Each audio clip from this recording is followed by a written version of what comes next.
नमस्कार, बहुत स्वागत है आप सभी का हिंदी खबर में। मैं हूं आपके साथ ऋतु भंडारी। संघ लोक सेवा आयोग ने 18 अगस्त को 24 केंद्रीय मंत्रालयों में 45 पदों पर लेटरल भर्ती निकाली। अब इस भर्ती को लेकर सियासी विवाद एक नए एंगल पर देखने को मिल रहा है, क्योंकि इस भर्ती में सिर्फ इंटरव्यू के जरिए लोगों का सिलेक्शन होगा। अब इसको लेकर विपक्ष ने केंद्र की मोदी सरकार की मंशा पर सवाल कई तरह के खड़े कर दिए हैं। जहां कांग्रेस के नेता राहुल गांधी की तरफ से कहा गया कि सरकार खुलेआम ओबीसी, एससी, एसटी का आरक्षण छीन रही है, जबकि सरकार का दावा है कि इन भर्तियों के जरिए देश की नई प्रतिभाओं को मौका देने की कोशिश होगी और ह्यूमन रिसोर्स को बढ़ावा भी मिलेगा। अब ऐसे में देश की तरक्की में एक्सपर्ट्स के विजन को शामिल करना है, लेकिन विपक्ष सरकार पर आरक्षण विरोधी मानसिकता का आरोप लगा रही है। वो ये कह रही है कि सीधी भर्ती के जरिए सरकार ओबीसी, एससी, एसटी को सरकार की ब्यूरोक्रेसी में आने से रोकने की साजिश है, जिसको बंद करना चाहिए। अब ऐसे में सवाल ये उठ जाता है कि जो व्यवस्था 2018 में सरकार के जरिए लागू की गई थी, क्या उस व्यवस्था के जरिए ओबीसी, एससी, एसटी के लोगों की भी भर्ती हुई? क्योंकि लेटरल एंट्री के जरिए होने वाली भर्ती पर सरकार कहती है कि इसमें आरक्षण की व्यवस्था नहीं है। तो क्या सच में यूपीएससी में प्राइवेटाइजेशन आरक्षण खत्म करने की गारंटी है, जैसा विपक्ष लगातार आरोप लगा रहा है?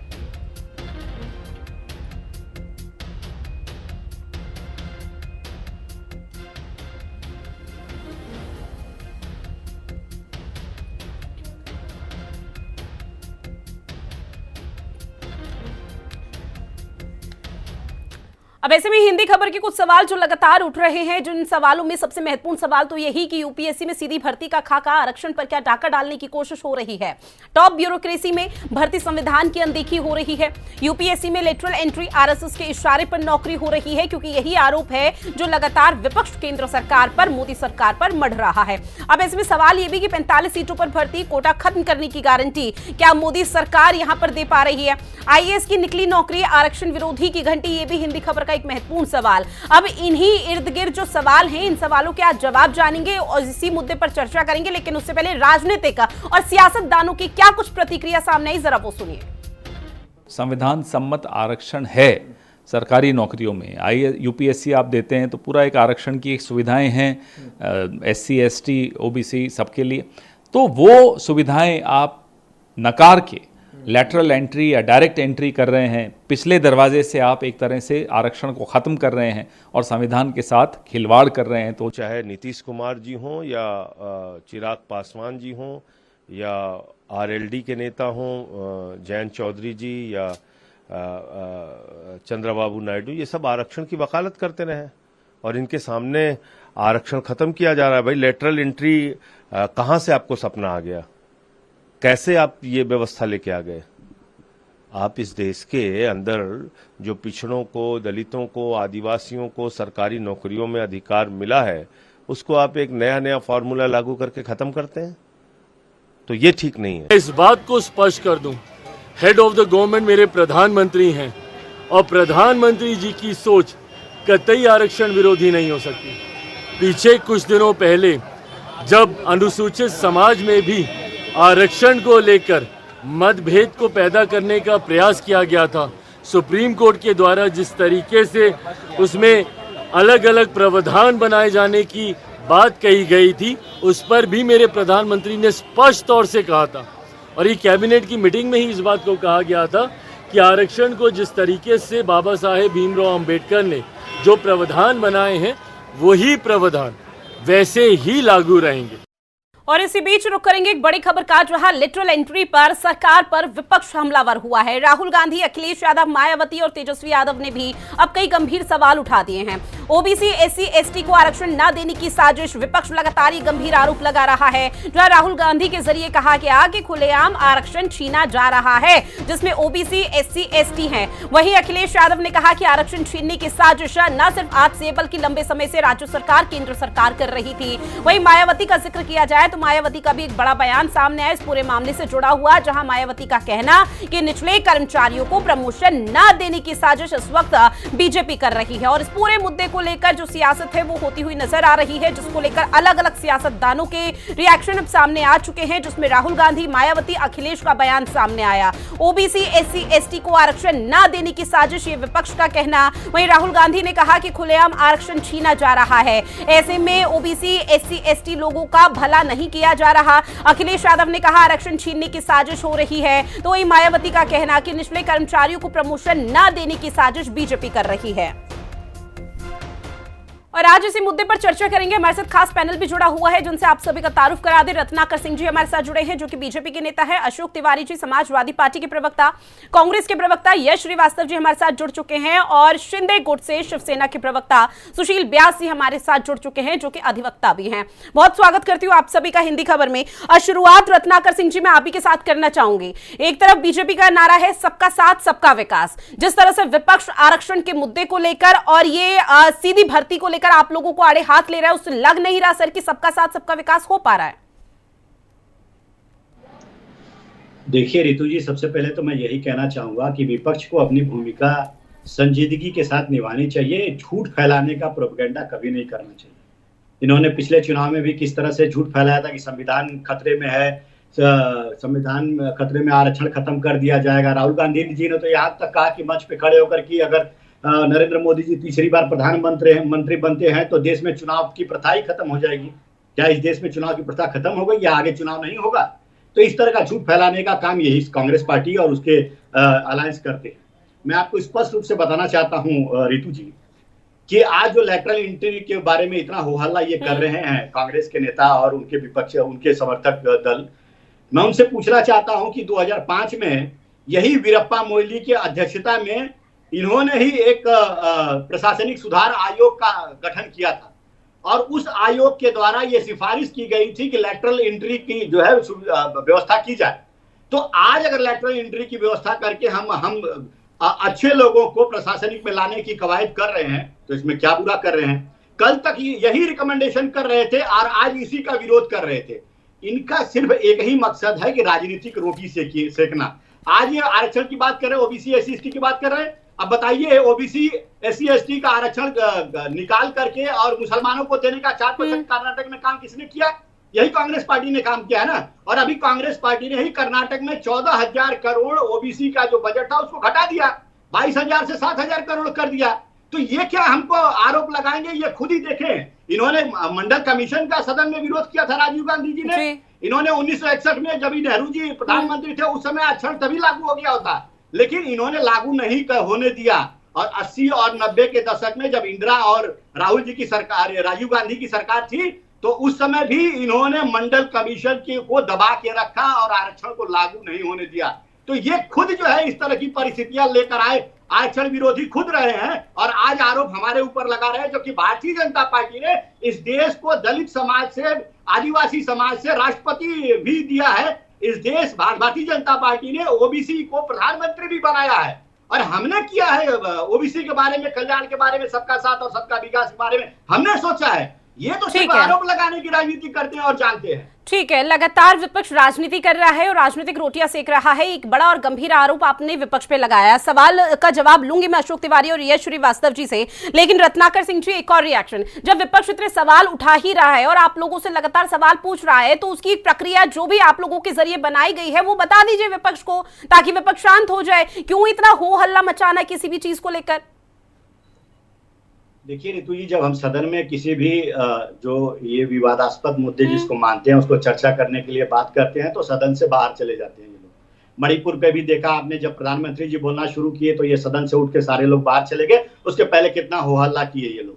तो ये तमाम चीजें बताती है कि इनको सार्थक चर्चा नहीं करना है, इनको सिर्फ झूठ फैलाना है। और झूठ फैलाने का माध्यम आप जानती है कि एक ही चीज को जो राहुल गांधी अगर कह दिए तो सारे नेता उसको कहते हैं। अभी संजय सिंह की बात मैं सुन रहा था, कहते कि इनको कहां से सपना आ गया। अरे संजय सिंह जो राजनीति के में इतने अनुभवी आदमी हैं, उनको पता होना चाहिए 2005 में वीरप्पा मोइली के अध्यक्षता में ये प्रशासनिक सुधार आयोग का गठन किया था और उन्होंने रिकमेंडेशन किया था इस चीज के लिए। तो इस तरह के नेताओं का बयानबाजी आप समझ सकती है कि ये सिर्फ राजनीतिक फायदे के लिए और लोगों में झूठ फैलाने के लिए, भ्रम फैलाने के लिए ये करते हैं और सारे देश को ये पता चल गया है। ठीक है, यश श्रीवास्तव जी आपका रुख करते हुए, क्योंकि राहुल गांधी के जरिए भी कहा गया है कि एक बड़ी साजिश यहाँ पर की जा रही है और यहाँ पर आपने भी सुना रत्नाकर सिंह जी का क्या कुछ कहना। सीधे तौर पर एक बड़ा आरोप कांग्रेस पर, विपक्षी पार्टियों पर कि राजनीतिक रोटियां सेकने का काम किया जा रहा है और 2005 का भी जिक्र वो लगातार कर रहे हैं।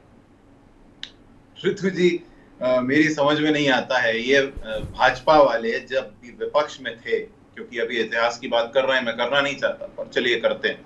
इनका पूरा विपक्ष का कार्यकाल फिल्मों के पर्दे जलाना, पुतले जलाना, सड़क पे तमाशा करना, हर 14 फरवरी पे बच्चों को परेशान करना, स्कूल के बच्चों को जाके तुम ये नहीं पहनोगे, ये नहीं करोगे, इनके नेता लड़कियों के कपड़े देखते हैं, ये हमें विपक्ष की भूमिका सिखा रहे हैं ये।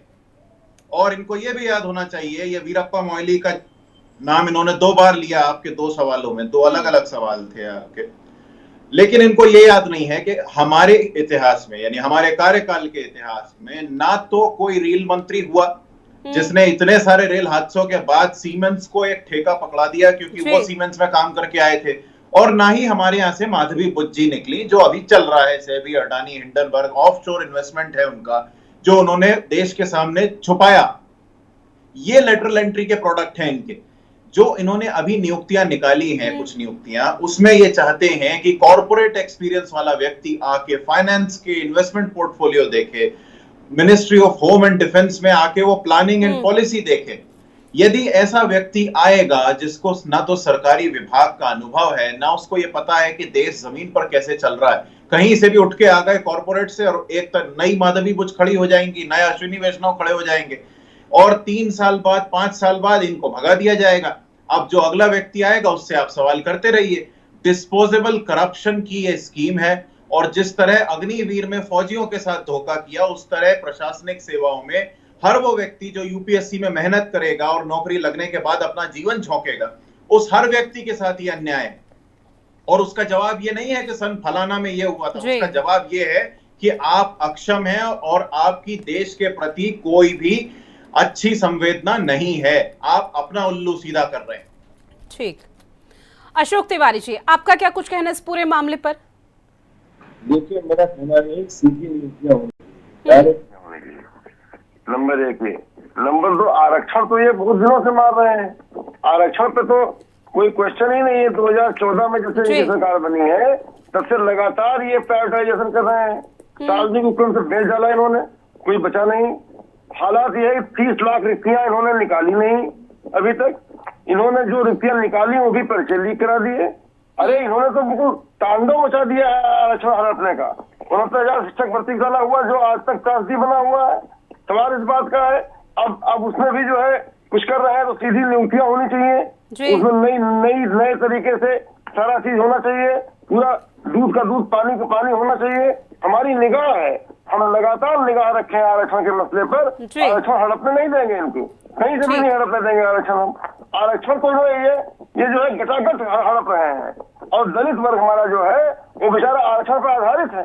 आप भी समझती हैं, पूरा देश समझता है कि जब आरक्षण मिलता है तब जाकर के दलित वर्ग को कुछ थोड़ा सा गुंजाइश मिलती है मेन स्ट्रीम में आने की, वो उसको हड़प रहे हैं, निकाल ही नहीं रहे हैं, परीक्षा लीक करा रहे हैं, प्राइवेटाइजेशन कर रहे हैं, आउटसोर्सिंग कर रहे हैं, यहाँ तक कि आउटसोर्सिंग कर रहे हैं। सवाल इस बात का, ये देश समझ रहा है और देश जान रहा है, इसीलिए पिछड़ा दलित हमारे साथ कंधे से कंधा मिला खड़ा है आज पूरे देश में, और उत्तर प्रदेश में खास तौर से।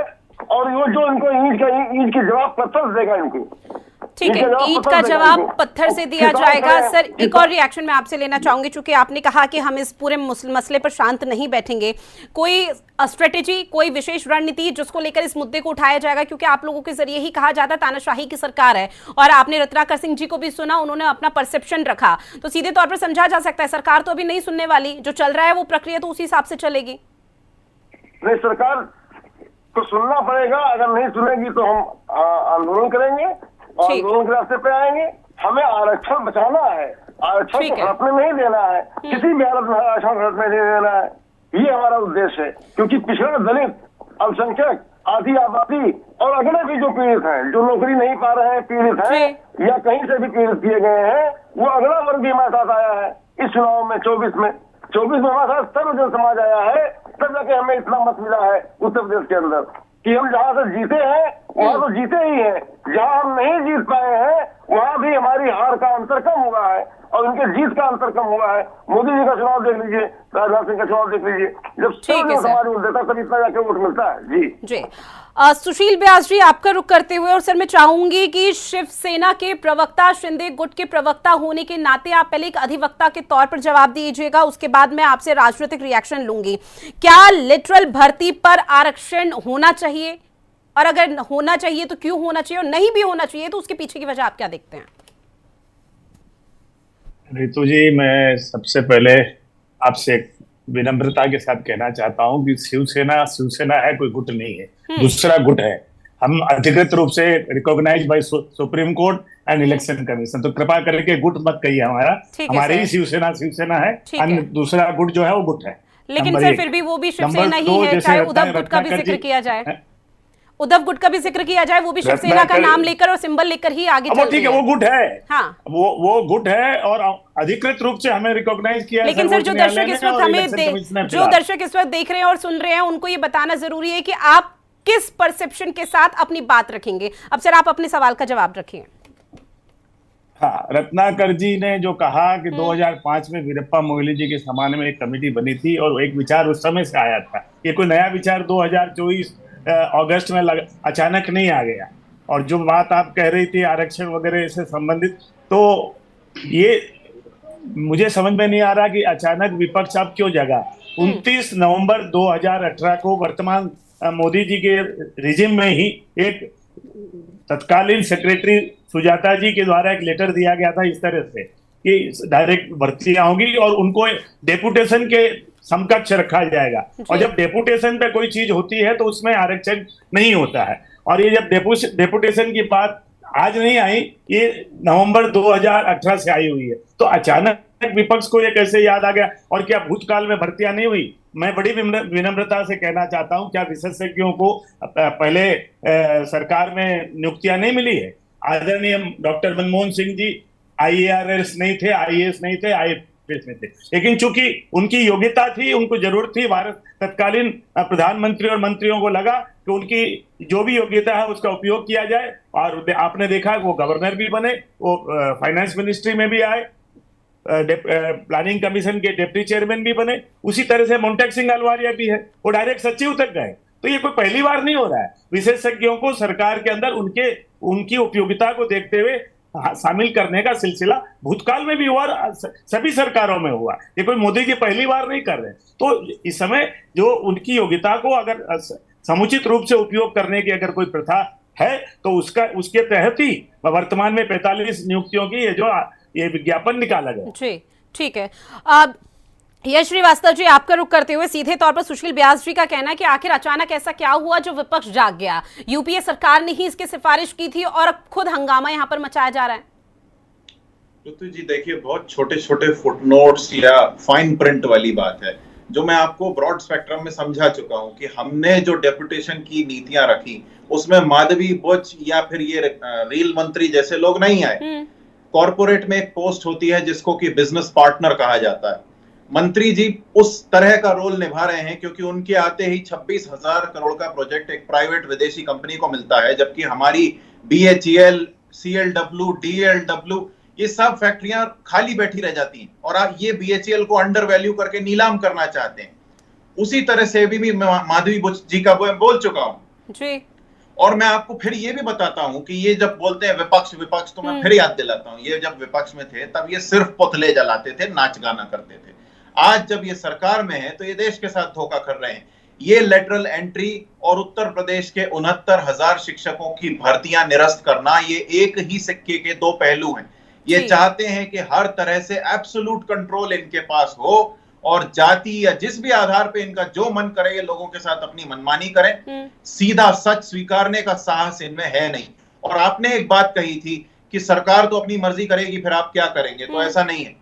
काले किसान कानून भी इन्हें रद्द करने पड़े।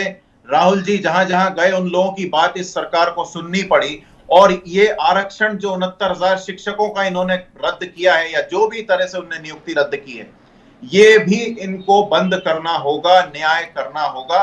हम करवा के रहेंगे। ठीक है, रत्नाकर जी जवाब दीजिए। ऋतु जी देखिए, मैं पूरी इनकी बात सुन रहा था और ये जो लैटरल एंट्री के बारे में प्रश्न खड़ा कर रहे हैं, मैं इनको एक साफ तौर से एक स्पष्ट रूप से बताना चाहता हूँ कि लैटरल एंट्री की प्रक्रिया जो होती है वो कोई रिकमेंडेशन से नहीं होती है। ये पूरा एक प्रोसेस होता है, उस प्रोसेस के तहत जो है इसकी एंट्री होती है, उसका प्रावधान होता है।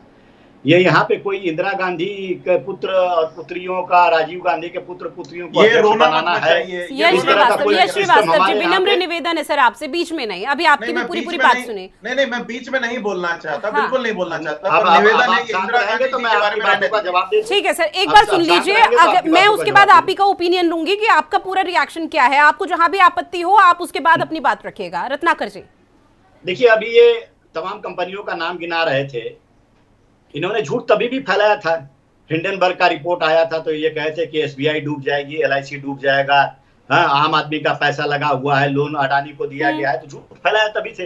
एचएएल के बारे में भी किस तरह से झूठ फैलाया कि रिलायंस को दे दिया, कॉन्ट्रैक्ट नहीं दिया। आज देखिए सब सारी कंपनियां और प्रॉफिटेबल हैं सारी कंपनियां, तो झूठ फैलाने में ये माहिर है। और ये दूसरी बात कह रहे थे एब्सोल्यूट कंट्रोल, उस पर मैं आना चाहता हूँ। एब्सोल्यूट कंट्रोल किसके गवर्नमेंट में था भाई साहब? जहां पे बाबा साहब अंबेडकर को जब 2 बार चुनाव लड़े, उनको हराने का काम किसने किया? एक षड्यंत्र के तहत जिनका एब्सोल्यूट कंट्रोल गवर्नमेंट पे था, प्रशासनिक अधिकारियों पे था, उस समय बाबा साहब अंबेडकर को 2 बार हराया गया। एक बार 14,000 मतों से हराया गया, जिसमें 78,000 बोगस वोट डिक्लेयर किया गया। तो ये जो षड्यंत्र दर्शाता है कि उस समय एब्सोल्यूट कंट्रोल किसका था। बाबू जगजीवन राम को प्रधानमंत्री बनते बनते रह गए, उनको प्रधानमंत्री बना था, एक दलित नेता थे, देश के सबसे बड़े दलित नेता थे, लेकिन इंदिरा गांधी ने षड्यंत्र के तहत उनको प्रधानमंत्री बनने से रोका। तो आप यही दलितों के, पिछड़ों के विरोधी रहे और आज आप हमारे ऊपर आरोप लगा रहे हैं। एब्सोल्यूट कंट्रोल तो आपके यहाँ पे रहा, देश में इमरजेंसी लगाया आपने, लाखों लोगों को जेल में भरने का काम आपने किया, किसका एब्सोल्यूट कंट्रोल करा है? 90 सरकारों को आपने, चुनी हुई सरकारों को बर्खास्त करने का काम किया, किसका एब्सोल्यूट कंट्रोल रहा है? जरा बता दीजिए आप। ठीक है, तो इस तरह का झूठ फैलाना आप छोड़ दीजिए। देश की जनता, एब्सोल्यूट कंट्रोल किसी का नहीं होता है, मैं बता दूं फिर से, एब्सोल्यूट कंट्रोल सिर्फ और सिर्फ भारत की जनता को है, और वही जनता जिसको चाहेगी उसकी सरकार बनेगी और जिसको चाहेगी वो सरकार से हटा देगी। और ये आपके साथ भी हुआ, आप एब्सोल्यूट कंट्रोल करने की कोशिश किए, लेकिन इंदिरा गांधी को किस तरह से बुरी तरह से हराया इसी जनता ने, भारत की जनता ने, वो आप समझ चुके हैं। यह देश, संविधान, ठीक है सर, जवाब ले लेते हैं क्योंकि मेरे पास समय की कमी है। यश श्रीवास्तव जी, कम शब्दों में अपनी बात रखिएगा प्लीज। ऋतु जी, इंदिरा जी के बारे में मैं बात नहीं करना चाहता था क्योंकि वो विषय अलग है, लेकिन वो एक नेता हैं जिन्होंने भारत के हित में बांग्लादेश बनवाया। आपके नेता हैं जो चाहे जहां खड़े होकर विदेश यात्रा करते हैं और चीन घुसता जाता है, हम उसको वहीं छोड़ देते हैं। रही बात देश के साथ न्याय अन्याय करने की, तो पतंजलि, जिसको अभी सुप्रीम कोर्ट ने फर्जी ऐड के लिए फटकार लगाई है, उसको 5 साल का टैक्स एग्जेम्पशन भाजपा देती है और आईआईटी दिल्ली को 120 करोड़ जीएसटी वसूलने का नोटिस देती है। ये इनका रवैया है। मैं फिर याद दिला रहा हूं, देश की तमाम सरकारी कंपनियों को ताक पे रख के सीमेंस को लोकोमोटिव बनाने का 26,000 करोड़ का ठेका किसने दिया? एक लेटरल एंट्री से आए हुए मंत्री ने।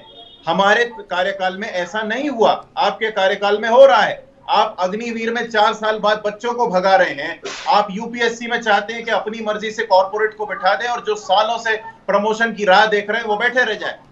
आप अपनी मर्जी चलाएं, क्योंकि यूपीएससी की प्रक्रिया में आप यदि छेड़ करेंगे तो कानूनी प्रक्रिया होगी।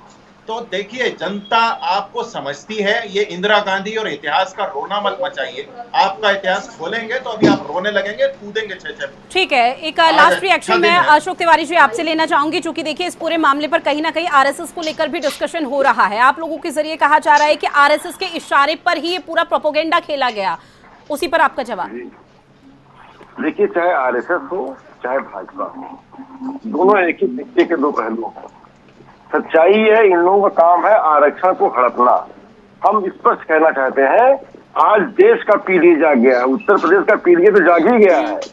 उत्तर प्रदेश का तो खड़ा है 2-2 हाथ करने के लिए, उसने करके दिखा दिया है। उत्तर प्रदेश ने तो आपको हाशिए पे लाके खड़ा कर दिया है। पीढ़ी ने जो है आपको एनडीए की सरकार बनवा दिया है। भाजपा की सरकार नहीं बन पाई इस बार, 240 पे हमने ही रोका है। ठीक है, लेकिन सच्चाई है, उत्तर प्रदेश का पीढ़ी 2-2 हाथ करने के लिए तैयार है। ठीक है, उत्तर प्रदेश का पीढ़ी आगे आने वाले समय में देश भर में भी कहीं ना कहीं देखने को मिल पाएगा। बहरहाल देखना ये महत्वपूर्ण रहने वाला है कि इस पूरे मसले को लेकर जिस पर राजनीति हो रही है, क्या केंद्र सरकार, मोदी सरकार, बीजेपी बैकफुट पर आती है या नहीं आती, या फ्रंट फुट के साथ विपक्ष को आड़े हाथ लेती है। बहरहाल आप सभी मेहमान हमारे साथ जुड़े, उसके लिए बहुत शुक्रिया इस महत्वपूर्ण विषय पर चर्चा करने के लिए।